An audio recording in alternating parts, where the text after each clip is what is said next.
Okay, this video will tell you how to solve the abnormal noise of the front brake. You can hear the sound is very abnormal.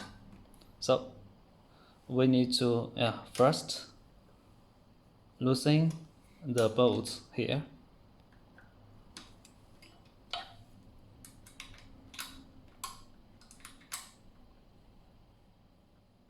These two bolts.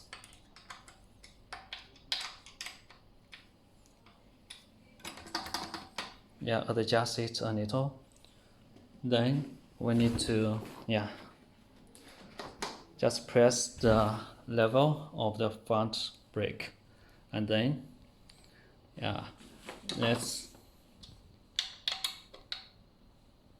loosen it. And you can see here there is a space here. It is aligned.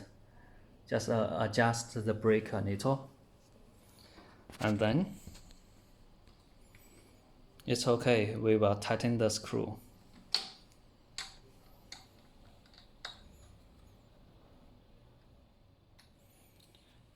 And then here you can see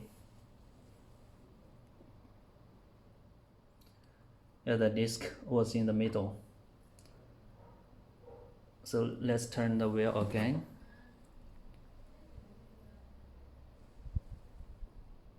Here, no abnormal noise.